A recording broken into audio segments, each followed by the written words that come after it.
السلام علیکم ورحمۃ اللہ وبرکاتہ۔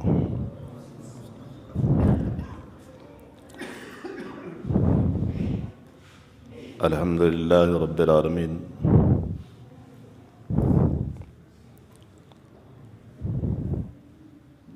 والعاقبۃ للمتقین، والصلاۃ والسلام علی سید المرسلین۔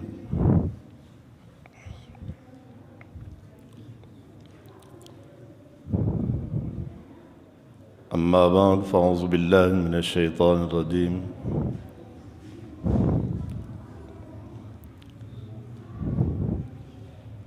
بسم اللہ الرحمن الرحیم۔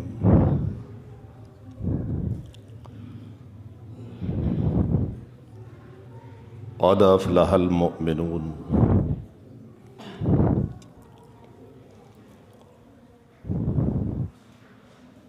رب اشرح لی صدری ویسر لی امری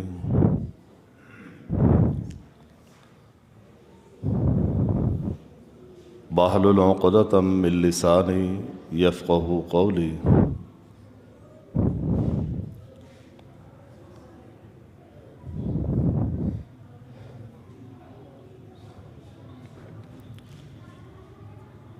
محترم سامعین کرام،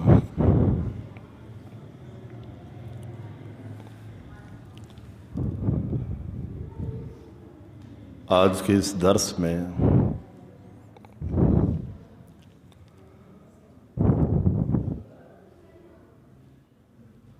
صحیح مسلم کی ایک حدیث آپ کے سامنے رکھنی ہے۔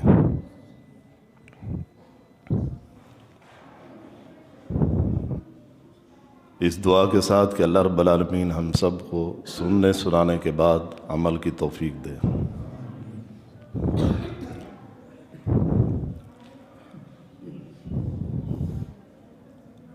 اگر اس حدیث کا ٹاپک میں بتاؤں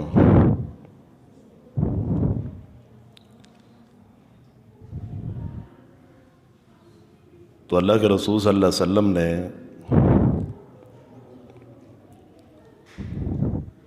اس شخص کا ذکر کیا ہے جو شخص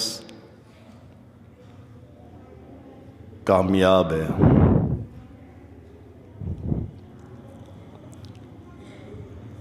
ہمارا آج دنیا کے حوالے سے کامیابی کا معیار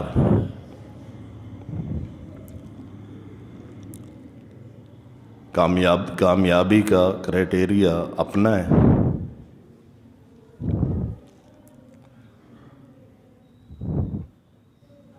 لیکن قرآن کا اور اللہ کے رسول صلی اللہ علیہ وسلم کا فرمان کا ایک اپنا انداز ہے۔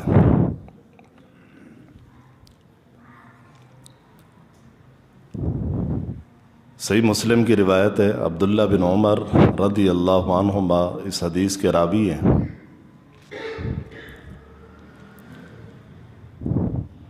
فرمایا کہ قد افلح،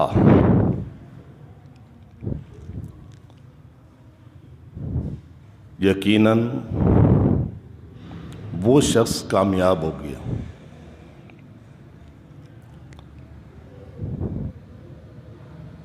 کامیاب شخص کے بارے میں بتایا۔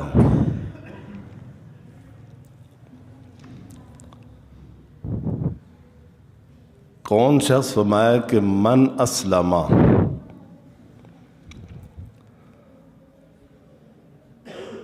جس شخص نے اسلام کو قبول کیا۔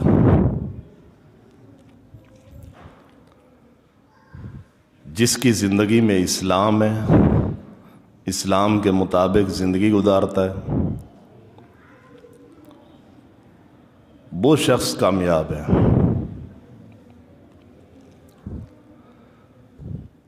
اور بظاہر اسلام کے بغیر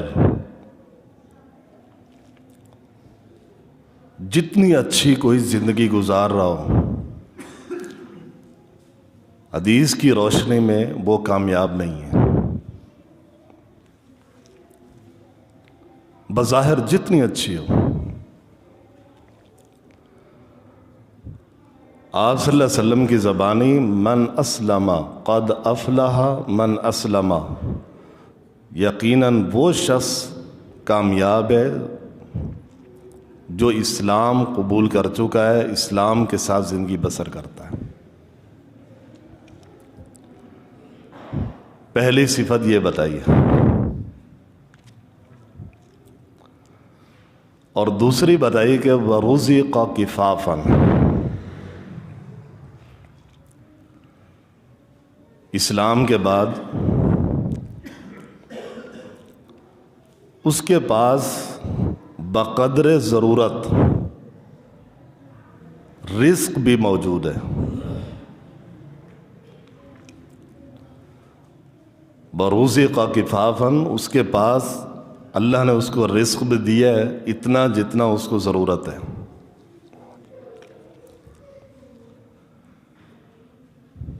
اور شروع میں خوشخبری سنائی ہے، اور یہاں رزق کے بارے میں کہا۔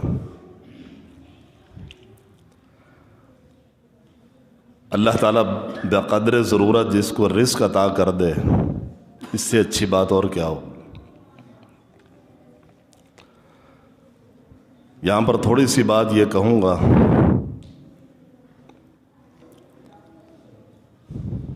کہ رزق کا ذمہ اللہ نے لیا ہے۔ وَمَا مِن دَابَّةٍ إِلَّا عَلَى اللَّهِ رِزْقُهَا، اور اس وقت تک کسی کو موت نہیں آئے گی جب تک وہ شخص اپنا رزق مکمل نہیں کرے گا۔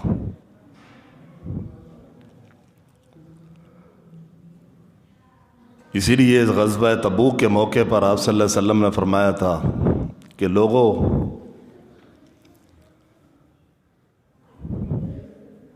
دنیا کی فکر نہ کرو، اپنے دین کی فکر کرو۔ رزق کی فکر نہ کرو، اپنے دین کی فکر کرو۔ رزق تو اللہ تعالیٰ جو اس سے مانگتا ہے اس کو بھی دیتا ہے، جو نہیں مانگتا اس کو بھی دیتا ہے۔ رزق اللہ تعالیٰ جو اس کو مانتا ہے، ایمان لاتا ہے، اس کو بھی دیتا ہے، جو نہیں مانتا اس کو بھی دیتا ہے۔ ایک موقع پر اللہ کے رسول صلی اللہ علیہ وسلم آیا کہ رزق کے حوالے سے حواس باختہ مت ہو، اس وقت تک تمہیں موت نہیں آئے گی جب تک تم رزق اپنا مکمل استعمال نہ کر لو۔ رزق کی ذمہ داری اللہ نے لی، اور رازق وہ ہے۔ لیکن آج کے دور میں اگر دیکھا جائے، اگر کوئی شخص رزق کے حوالے سے پریشان ہے تو اس کی قرآن و سنت کی روشنی میں 2-3 وجوہات ہیں جس کی وجہ سے وہ پریشان ہے، ورنہ یہ مسئلہ پریشان ہونے والا نہیں ہے۔ جب اللہ تعالیٰ جانوروں کو رزق دیتا ہے، کافروں کو دیتا ہے، تو مسلمانوں کو کیوں نہیں دے گا؟ یہی فرمایا تھا جبرائیل نے ابراہیم علیہ السلام کے حوالے سے۔ ایک شخص کو اپنے دسترخوان پہ بلایا، اور دسترخوان پہ بلانے کے بعد اس سے کہا بسم اللہ پڑھو۔ اس نے کہا میں تو نہیں مانتا اللہ کو، اپنے دسترخوان سے اٹھا دیا۔ اللہ نے جبرائیل بھیجا، جاؤ ابراہیم سے کہو اتنے عرصے سے میرے سامنے وہ آگ کی پوجا کر رہا ہے، میں نے اس کا رزق بند نہیں کیا، تم ایک دن نہیں کھلا سکے۔ وہ ذات تو مطلب جانوروں کو دیتی ہے، کافروں کو دیتی ہے، تو مسلمانوں کو کیوں نہیں دے گی؟ انتہائی دکھ ہوتا ہے آج کے حالات کے مطابق، جس طرح لائنیں لگا کر انتہائی ذلت کے ساتھ ایک آٹے کا بورا وصول کر رہے مسلمان، انتہائی دکھ ہوتا ہے۔ اور اسی آٹے کو لیتے ہوئے ایک شخص اللہ کو پیارا بھی ہو گیا۔ سوال پیدا ہوتا ہے کہ اللہ نے رزق کا بندوبست بھی کیا، ذمہ داری بھی لی، اور دوسری ساری مخلوق کو دے رہا ہے، اور اس کے جو ماننے والے مسلمان ہیں ان کو اس طرح کیوں دے رہا ہے؟ اتنی ذلت کے ساتھ کیوں؟ گھنٹوں گھنٹے لائن لگا کے کھڑے ہوتے ہیں، مرد عورتیں سارے لائنوں میں، 100 150 بندوں کی لائن ہے۔ کوئی نہ کوئی وجہ تو ہے، 3 وجہ ہیں۔ سب سے پہلی وجہ، اگر آج کوئی رزق کے حوالے سے پریشان ہے تو اس کی وجہ یہ ہے کہ اس کے اندر حرص ہے، زیادہ کے چکر میں لگا ہوا ہے، تبھی پریشان ہے۔ نمبر 1۔ نمبر 2، وہ شخص پریشان ہے جو اللہ سے نہیں مانگتا۔ اللہ کو مانتا تو ہے، اس سے مانگتا نہیں ہے۔ نہیں تو ہمارے سامنے مثالیں کیا موجود ہیں؟ مریم علیہ السلام کو کہاں سے اللہ تعالیٰ فروٹ لا کے دے رہا تھا؟ خبیب، حضرت خبیب رضی اللہ عنہ کافروں کے قید میں جا کے دیکھا، اس کے پاس پھل رکھے ہوئے، وہ پھل جس کا موسم ہی نہیں ہے۔ نہیں مانگتے، ورنہ اللہ تعالیٰ رازق ہے۔ صحیح بخاری کے حوالے سے ایک قافلے کے بارے میں آتا ہے کہ ٹھیک ہے مشکل آ سکتی ہے، حالات اپ ڈاؤن ہو سکتے ہیں، کسی مسلمان کے اگر اس کے اندر یہ خامیاں نہ ہوں، ہمیشہ کے لیے کوئی مسلمان پریشان نہیں ہو سکتا۔ ایک امیر نے اپنی جماعت کو صبح صبح اٹھے، کچھ بھی نہیں تھا،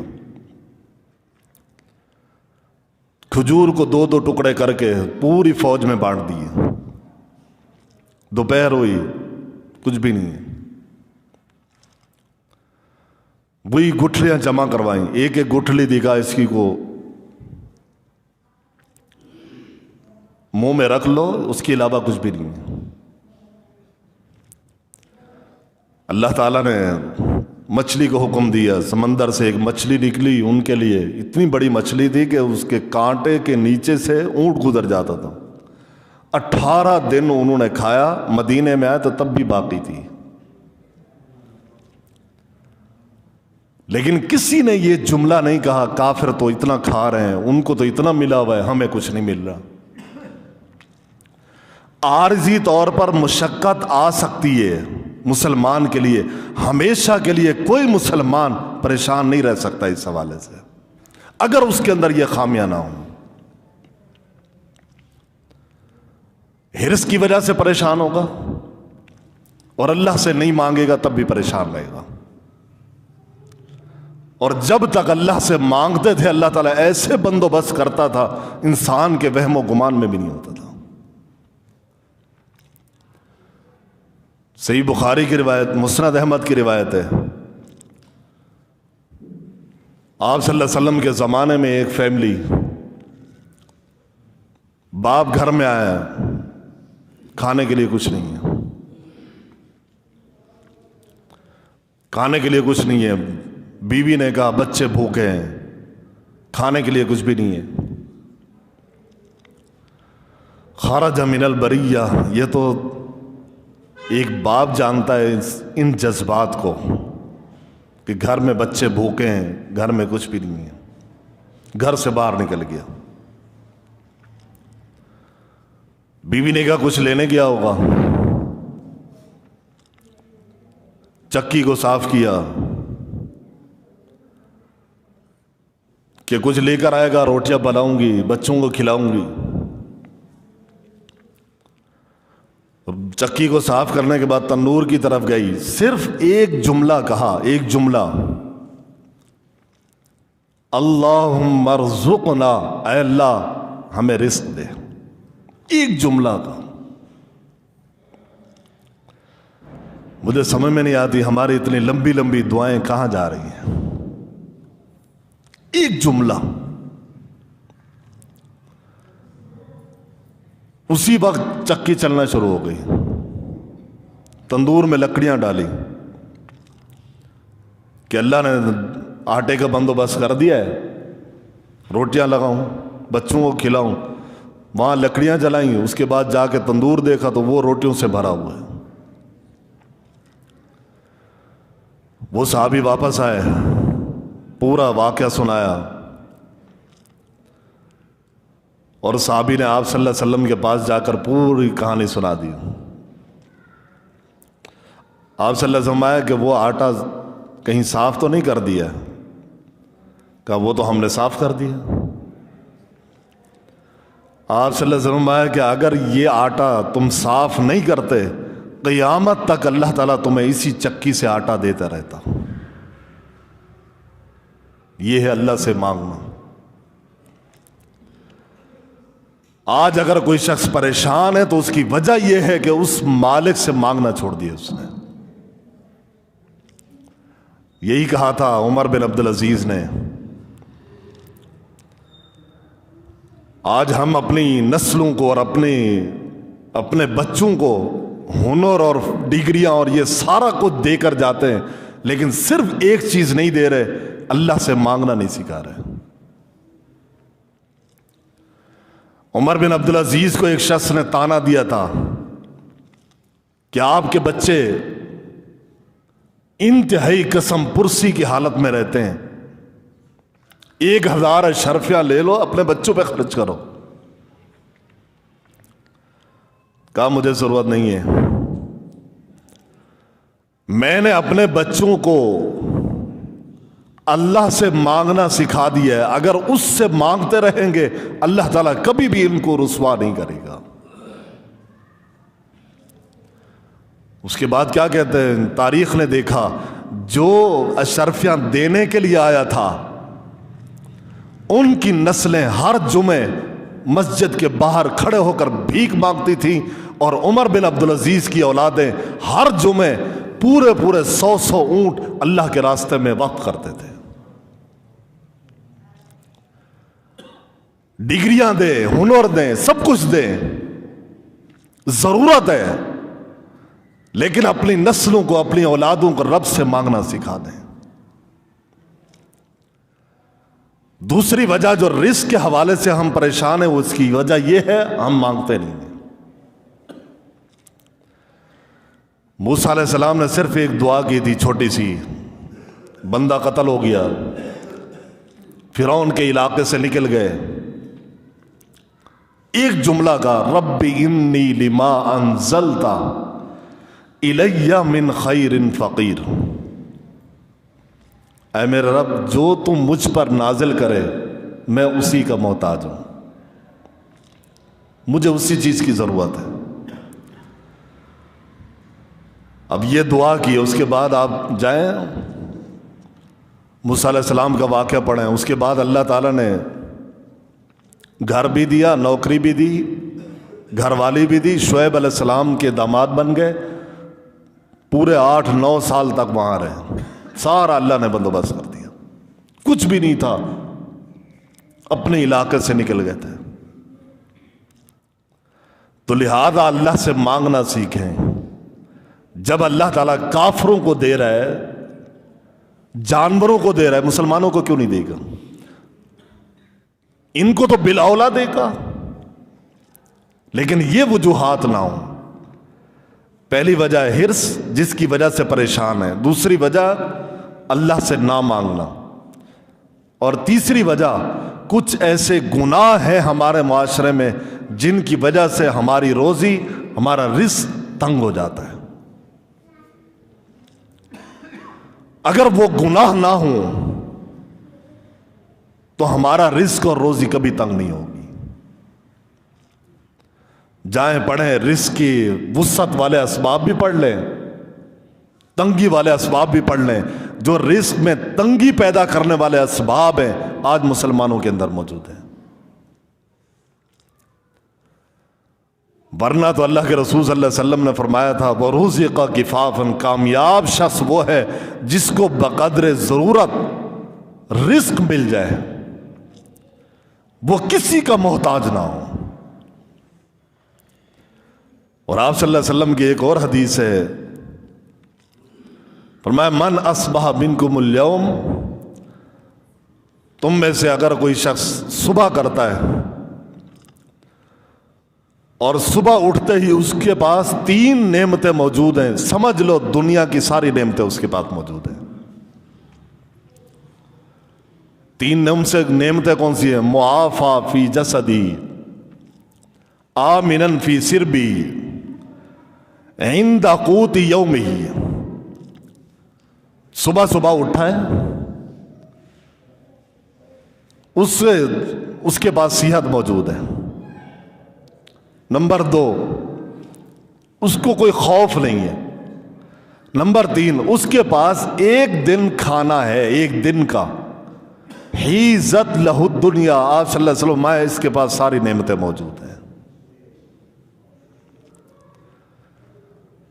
تو لہذا اگر ہمارے پاس نعمتیں موجود ہیں، بقدر ضرورت رزق موجود ہے، ہم کامیاب ہیں اللہ کے رسول صلی اللہ علیہ وسلم کی زبانی۔ اور تیسری بات اسی حدیث پہ کیا ذکر فرمائی؟ تیسری بات فرمائی وَقَنَّعَهُ اللَّهُ بِمَا آتَاهُ، کامیاب شخص وہ ہے جس کو اللہ نے قناعت جیسی نعمت عطا کر دی ہے۔ قناعت، جو اللہ نے دیا اس پہ قناعت کرتا ہے۔ قناعت کس کو کہتے ہیں؟ قناعت کا مطلب یہ اللہ نے جو کچھ اس کو دیا ہے اس پہ راضی ہے، خوش ہے۔ جو نہیں دیا اس کو فکر ہی نہیں ہے،